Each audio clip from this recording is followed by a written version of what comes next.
Double marker का जो test होता है ये काफ़ी लोग इसमें कंफ्यूज रहते हैं और ओपीडी में मुझसे लोग पूछते भी हैं कि क्या ये टेस्ट कराना डाउन सिंड्रोम एक ऐसा कंडीशन है, इसमें बच्चे मेंटली रूप से रिटार्डेड होते हैं, उनका मानसिक विकास नहीं हो पाता।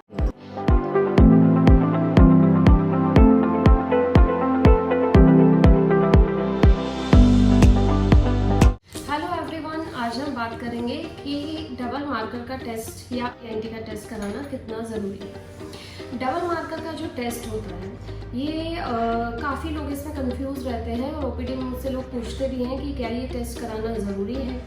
देखिए, जो डबल मार्कर का टेस्ट या जो अल्ट्रासाउंड एनडी के टेस्ट होते हैं या क्वाड्रुपल मार्कर है, ये सब स्पेशल टेस्ट में आते हैं जो बच्चे के बारे में जानने के लिए होते हैं। एक तो इनका नॉर्मल डिलीवरी और सिजेरियन से कोई कनेक्शन नहीं है, डिलीवरी कैसे होगी, कब होगी, बच्चे का वज़न कितना होगा, नहीं होगा, ये सब चीज़ों से इनका कोई रिलेशन नहीं है। ये टेस्ट पूर्णतः रूप से आपके बच्चे के बारे में कुछ कंडीशंस डिटेक्ट करता है।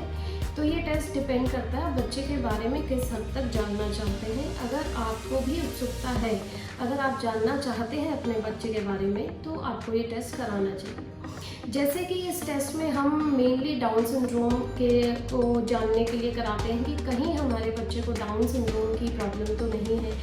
डाउन सिंड्रोम एक ऐसा कंडीशन है, इसमें बच्चे मेंटली रूप से रिटार्डेड होते हैं, उनका मानसिक विकास नहीं हो पाता और फिजिकली भी उनको कुछ चैलेंजेस हो भी सकते हैं और नहीं भी हो सकते हैं। तो डाउन सिंड्रोम का जो टेस्ट है, यूजुअली हम जब तीसरा महीना पूरा होने वाला होता है उस टाइम पे अल्ट्रासाउंड एनडी और डबल मार्कर का टेस्ट कराते हैं। ये टेस्ट जो होते हैं ये कभी भी आपको ये नहीं बताएंगे कि आपके बच्चे को डाउन सिंड्रोम है या नहीं। ये जब रिपोर्ट आपका डॉक्टर पढ़ता है तो उसमें सिर्फ इतना ही प्रेडिक्ट कर सकते हैं कि आपका प्रेगनेंसी जो है डाउन सिंड्रोम के लिए हाई रिस्क में आता है या फिर ये लो रिस्क में आता है। अगर आपका प्रेगनेंसी लो रिस्क में आता है तो आपका कोई टेस्ट आगे डाउन सिंड्रोम के लिए नहीं कराया जाता।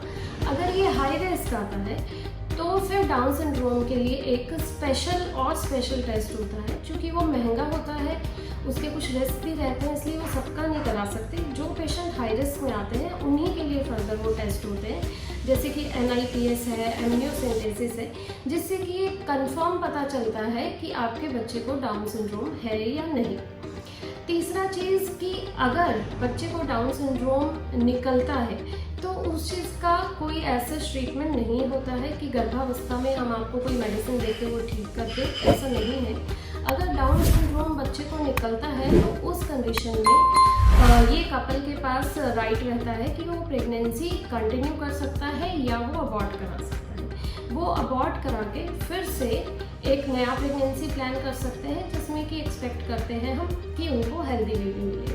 अब यहाँ पे कुछ जो क्वेश्चंस हैं वो ये आते हैं, कुछ लोग ये तर्क देते हैं कि हमारी फैमिली में कभी किसी को डाउन सिंड्रोम नहीं हुआ तो क्या हमें ये टेस्ट कराना चाहिए।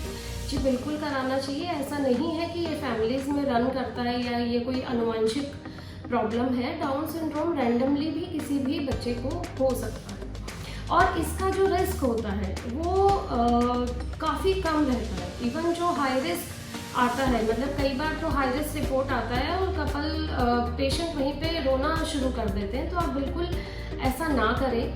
मान लीजिए आपकी रिपोर्ट में लिखा हुआ है, डबल मार्कर की रिपोर्ट में 1:120, ये डॉक्टर आपको कहेंगे हाई रिस्क में आया है, लेकिन इसका मतलब मैं आपको समझा देती हूँ। 1:121 का मतलब है अगर 121 बच्चों की ये रिपोर्ट आती है तो कोई एक बच्चा डाउन सिंड्रोम का निकलेगा, यानी 121 के पीछे एक, यानी कि रिस्क 1% से भी कम है।